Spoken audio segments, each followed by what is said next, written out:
सभी को जय मसीह की। प्रभु का धन्यवाद देते हैं। आज का दिन प्रभु ने हमें दिखाया और प्रभु आज हमें वचन से हमें क्या सिखाना चाहते हैं। वचन में जाने से पहले हम प्रार्थना करेंगे। धन्यवाद के साथ पिता परमेश्वर, हम आपके चरणों में आते हैं, अपने सरों को झुकाते हैं और धन्यवाद देते हैं पिता। आज का दिन यहोवा ने बनाया जिसमें हम आनंदित हैं पिता, और धन्यवाद देते हैं मौका पिता परमेश्वर आपकी उपस्थिति में हम आए, आपके वचन को सीखें और मनन करें पिता। होने दे पिता, जो भी वचन दिया इसको बांटने के लिए पवित्र आत्मा में सहायता मदद करें और इस वचन के द्वारा हर एक के जीवन में प्रभु तेरा वचन कार्य करने पाए और पिता परमेश्वर आपको महिमा मिलने पाए। मांगते हैं प्रभु यीशु मसीह के नाम से, आमीन। हम आज देखेंगे, तैयारी के ऊपर देखेंगे कि प्रभु हमें तैयार चाहता है कि हम तैयार रहें। समय असमय हम प्रभु के लिए तैयार रहें। यहाँ लूका और उसका 12वां अध्याय और उसका 35 से लेके 40 पद में लिखा है कि तुम्हारी कमर बंधी रहे और तुम्हारे दिए जलते रहें। यहाँ प्रभु यीशु मसीह सिखाना चाहता है कि तुम्हारी कमर बंधी रहना है। कमर बंधी रहना है किससे? क्योंकि हम अपने जीवन में नित्य प्रतिदिन तैयार रहें। जिस तरह से इफिसियों 6 में लिखा है 14 में कि सत्य से अपनी कमर को कसना है और धार्मिकता की झिलम को पहन लेना है।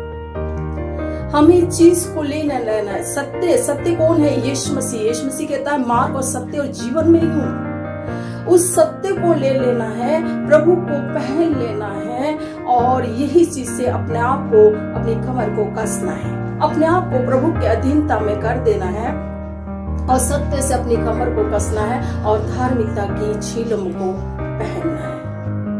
हम अपने जीवन में तैयार हैं। किसी चीज के लिए हम जाने के लिए हम जाते हैं, अपनी कमर को कसते हैं, तैयार होते हैं ना। वैसा प्रभु यीशु मसीह चाहता है कि प्रभु यीशु मसीह के साथ जाने के लिए हमें अपनी कमर को कसना है, मतलब अपने आप को तैयार करना है। हमें वचन की तलवार को अपने जीवन में ले लेना है, प्रार्थना को ले लेना है, आराधना को ले लेना है। हम इन चीजों से लेकर, हम इन चीजों को लेकर हम अपनी कमर को कसना है। इसलिए क्या है कि तुम्हारी कमर बंधी रहे और तुम्हारे दिए जलते रहें। दिया क्या है? हमारी आत्मा। प्रभु कहता है तुम्हारे दिए जलते रहना है। हमें पवित्र आत्मा को शोकित नहीं करना है, हमें अपने दिए को जलते रहना है। और दिए को जलने के लिए प्रभु ने हमें अपने जीवित वचन को दिया है। जब इस वचन को हम पढ़ते हैं तो हमारा आत्मा जलने लगती है और तैयार होने लगती है, हमारी आत्मा आनंदित होने लगती है।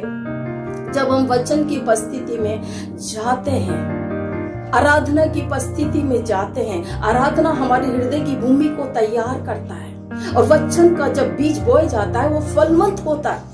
और प्रार्थना की उपस्थिति में भी होना है, प्रार्थना की उपस्थिति में, आराधना की उपस्थिति में और वचन की उपस्थिति में रहेंगे और विश्वासियों की संगति में रहेंगे तो हम प्रभु की उपस्थिति में नित्य प्रतिदिन चलते रहेंगे तो हमारा दिया जलता रहेगा। अगर हम संसारिकता में खो जाते हैं तो हमारा आत्म प्रभु में नहीं रहते हैं, प्रार्थना आराधना वचन नहीं करते हैं, उसकी संगति में नहीं रहते हैं तो हमारा दिया बुझने लगता है। हमारा शरीर तो हष्ट पुष्ट रहता है परंतु हमारी आत्मा कमजोर रहती है। हमें अपनी आत्मा को तैयार करना है और यही है प्रभु की उपस्थिति में जब हम करते रहते हैं, वचन को पढ़ते हैं, प्रार्थना करते हैं, आराधना करते हैं तो हमारी आत्मा जो है जलने लगती है। जितना ज्यादा हम प्रभु की उपस्थिति में रहेंगे वितना हमारे जीवन में परमेश्वर का अभिषेक होगा और अभिषेक होगा तो पवित्र आत्मा भी हमारे जीवन में काम करने पाएगी। इसलिए हमारे दिए को जलते रहना है। प्रभु कहता है हमारा दिया बुझना नहीं चाहिए, जलते रहना। जब तक प्रभु यीशु मसीह का आगमन ना हो, जब तक वो ना आए तो हमारा दिए को जलते रहना है। दूसरा में लिखा है कि तुम उस मनुष्य के समान बनो जो अपने स्वामी की बाट देख रहा हो कि वो कब विवाह से लौटे और आकर द्वार को खटखटाए। और वह आकर उसके लिए तुरंत द्वार को खोल दे। प्रभु यीशु मसीह जब आए तो तुरंत द्वार को खोल दे, ये नहीं कि वो द्वार को ना खोले। प्रभु चाहता है तुरंत उसके लिए द्वार को खोल दे। जब दूल्हा आता है, जब दुल्हन होती है तो उसे मिलने के लिए रहती है, उत्साहित रहती है। ऐसा प्रभु चाहता है कि दुल्हन तैयार है, क्योंकि प्रभु यीशु मसीह दूल्हा है और वो अपनी दुल्हन को लेना चाहता है, लेने के लिए आना चाहता है। और इसलिए वो चाहता है कि दुल्हन तैयार है। मैं किसी भी समय आ सकता हूँ, पर तो तुझे तैयार रहना है, दुल्हन को हमेशा तैयार रहना है। इसलिए प्रभु कहता है कि जब मैं आऊं तो तुरंत उसके लिए द्वार को खोल दे। मत्ती 25 में भी लिखा है कि स्वर्ग का राज्य उस 10 कुंवारी के समान होगा, जो 10 कुंवारी के समान होगा। 5 तो मूर्ख होंगी और 5 समझदार थी। 5 मूर्ख थी और 5 समझदार थी, क्योंकि स्वर्ग का राज्य उस 10 कुंवारी के समान होगा जो दूल्हे से भेंट करने के लिए निकली, जिसमें से 5 तो मूर्ख थी और 5 समझदार थी। और 5 मूर्ख ने अपने जीवन में मशाल तो ली, परंतु तेल नहीं था। और 5 समझदार के जीवन में तेल भी था, बहुत से तेल भरा हुआ था, कोपी भर तेल भरा हुआ था, और उसके पास मशाल भी थी। क्योंकि 5 मूर्ख ने अपने जीवन में वचन को अपने सुनती तो थी, परंतु चलती नहीं थी और परमेश्वर की उपस्थिति में नहीं रहती थी। आएगा दूल्हा, आएगा जब देखी जाएगी। अपने जीवन को हम जब तैयार कर लेंगे, परंतु ये 5 जो मूर्ख थी, वचन तो मिलता था, परंतु उस वचन को सुनती थी, परंतु नहीं लेती थी।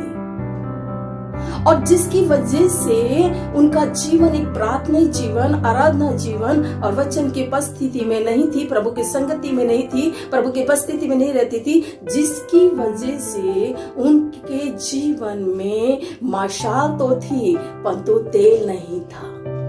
परंतु 5 जो समझदार थी, जिसके जीवन में तेल भी था और मशाल भी जल रही थी, और उन्होंने वचन को सुनती थी और वचन को सुनकर लेती थी, चलती थी, तो उनके जीवन में वचन का इतनी भरपूरी हो गई कि वचन का वो झरना बन गई थी। जिस तरह से सामरी स्त्री देखते हैं, जब प्रभु यीशु पर विश्वास किया तब वो एक झरना बन गई और वचन उसके जीवन में उमड़ने लगा। जाकर उसने जाके गांव में लोगों को प्रचार किया, वचन को बहने लगा और लोगों को वचन को बताया। तो यहाँ 5 जो समझदार थे, उसने अपने जीवन में इतना प्रभु का वचन को ले लिया था कि उसके जीवन में इतना भर गया था कि वो उस कुप्पी भर तेल भर चुका था।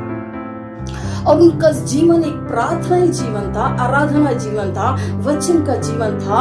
और तब भी वो परमेश्वर की उपस्थिति में रहती थी और परमेश्वर के नित्य में जितना ज्यादा परमेश्वर की उपस्थिति में रहती थी, उतना परमेश्वर का अभिषेक उनकर पर स्त्रियों पर था। 5 जो समझदार थी, परमेश्वर का अभिषेक उनके जीवन में था। और अभिषेक तेल को दर्शाता है, अभिषेक तेल को दर्शाता है। और दिया जबकि तेल के बगैर नहीं जल सकता, इसलिए अभिषेक इतना था कि वो इतना अभिषेक था कि वो भरी हुई थी। और जिसकी वजह से भरने की वजह से पवित्र आत्मा की आग भी उनके जीवन में अधिकाई से जल रही थी और उनका जीवन पूर्ण रीति से तैयार था। 5 के जीवन में परमेश्वर का अभिषेक नहीं था, वचन को नहीं लेती थी, चलती नहीं थी, उनका जीवन में अभिषेक नहीं था। अभिषेक ही नहीं होगा, तेल ही नहीं होगा, तो पवित्र आत्मा की आग भी नहीं जलने पाएगी। क्योंकि इन 5 मूर्ख ने पवित्र आत्मा को शोकित किया, इसलिए लिखा पवित्र आत्मा को शोकित ना करे। परंतु इस 5 मूर्ख ने पवित्र आत्मा को शोकित किया, जिसका उनका जीवन तैयार नहीं होने पाया। परंतु उसने मूर्ख ने अपने जीवन में समय को बहुमूल्य नहीं समझा, समय को अवसर समझा, समय को बहुमूल्य नहीं समझा। परंतु 5 जो समझदार थी, उसने अवसर को बहुमूल्य समझा। इसलिए वो जीवन में तैयार थी। और जब दूल्हे से वो भेंट करने के लिए जा रही थी, तभी उनको हम देखते हैं 10 की 10 होने लगी थी, 10 की 10 सो गई थी। आधी रात को धूम मची कि देखो दूल्हा आ रहा है, उनसे दूल्हे से भेंट करने को निकलो। और जैसे ही धूम मची तो वो जो 10 थी उठकर अपनी अपनी मशालों को ठीक करने लगी। 5 मूर्ख ने कहा, मेरे तो मशाल जल नहीं रही, तेल नहीं है मेरे पास में। और वो 5 जो मूर्ख थी जिसका जीवन तैयार नहीं था, उसने समझदार से कहा, अपने में से कुछ तेल मुझे दे दे। उसने कहा समझदार ने, ना तो मेरे लिए ना तेरे लिए बस पड़ेगा, इससे तो बेचने वाले से मोल लिया। जब वो वचन बट रहा था, उसने अपने वचन को बटोरा नहीं। अब उसको तेल को लेने के लिए बेचने वाले के पास में चली जाती है। जैसे वो जाती है और दूल्हा आ जाता है, क्योंकि दूल्हे का कहने का आने का समय नहीं बताया। जैसे चोर का आने का समय नहीं ना, प्रभु का भी आने का समय बताया नहीं है। इसलिए प्रभु ने कहा समय तैयार हो, परंतु 5 समय तैयार रही और वचन को अपने चिन्ह में लिया। और जब दूल्हा वहां पर आया और जैसे वो तेल लेने के लिए खरीदने के लिए गई मूर्ख, और जैसे दूल्हा आया और वो जो तैयार थी 5 दुल्हन को जो पूर्ण रीति से तैयार थी, वो दूल्हे के साथ में चली गई और द्वार बंद हो चुका। जब वो द्वार बंद हो गया, तभी वो दुल्हन वहां, जब वो जो 5 मूर्ख थी ना, वो वहां पर आती हैं और देखती हैं कि द्वार बंद हो गया है और वो खटखटाती है, हे प्रभु द्वार को खोल दे। और उसने कहा, मैं तुम्हें नहीं जानता कि तुम कहां के हो। प्रभु ने मना कर दिया। जिस द्वार को प्रभु ने बंद कर दिया उसे खोल नहीं सकता, जिसे वो खोल दे उसे कोई बंद नहीं कर सकता। क्योंकि प्रभु ने कहा उस दूल्हे की बाट को जब वो दूल्हा आए तो वो द्वार को खटखटाए तो तुरंत उसके लिए खोल दे, परंतु ये मूर्ख द्वार को खटखटा रहे थे। क्योंकि उसने 5 जो समझदार थे उन्होंने फटाफट अपने द्वार को खोल दिया दूल्हे के लिए और उसके साथ चली गई, परंतु वो जो मूर्ख थी द्वार को खटखटाती रह गई। प्रभु ने कहा, मैं तुम्हें नहीं जानता कि तुम कहां के हो। इसलिए प्रभु का किस समय आने का है, ये 5 समझदार चले गए और 5 मूर्ख वहीं पर रह गए। जिस तरह से लिखा ना, चट्टान पर मूर्ख ने तो बालू पर अपना घर को बनाया और बुद्धिमान ने अपना घर चट्टान पर बनाया। चट्टान यीशु मसीह है। आंधी तूफान लहरें भी आए उसे डुबो नहीं सकती, वो चट्टान की तरह खड़े रहते हैं। परंतु मूर्ख ने अपना घर बालू पर बनाया जो बह जाता है। ये मूर्ख वही थी 5 मूर्ख जिनका जीवन तहस नहस हो गया, खत्म हो गया, उन्नाश हो गए। परंतु 5 ने जो चट्टान पर बनाया था उनका जीवन स्थिर रहा और वो अपने दूल्हे के साथ में चले गए। प्रभु कहता है, धन्य है वे दास जिसे स्वामी जागता हुआ पाए। दूसरे पहर और तीसरे पहर अगर स्वामी जागता हुआ पाए दास को, तो वो धन्य है। यीशु मसीह कहता है, मैं तुमसे सच सच कहता हूं कि मैं अपनी कमर बांधकर उसे अपने साथ भोजन करने बैठाऊंगा और मैं उसके पास आकर उसकी सेवा टहल करूंगा। और प्रभु यीशु मसीह हम देखते हैं जब वो चेलों के साथ में बैठे हुए थे तो वो चेलों के अपने जो अंगूछा होता है कपड़ों को उतार कर अपने कमर में बांध कर चेलों के पांव को धोने लगे, सेवा करने लगे। प्रभु कहा, मैं उसके पास आकर उसकी सेवा करूंगा। चेलों के पांव को धोए और अपने अंगूछे से उसके उनके पैरों को पोंछा। प्रभु ने वो किया। लिखा है कि यदि घर का स्वामी जानता कि चोर किस घड़ी आएगा तो वो अपने घर में वो जागता रहता और सैन लगने नहीं देता, चोरी होने नहीं देता, क्योंकि घर का स्वामी अगर जानता है तो वो जागता रहेगा और अपने घर की सुरक्षा के लिए सिक्योरिटी रखेगा कि मेरे घर से सामान ना छल जाए, क्योंकि संसार की चीजों के लिए वो है ना सिक्योरिटी रखता है, चला संसार की चीजें ना चली जाए, कहीं मैं कंगाल ना हो जाऊं, और उसके लिए जागता रहता है।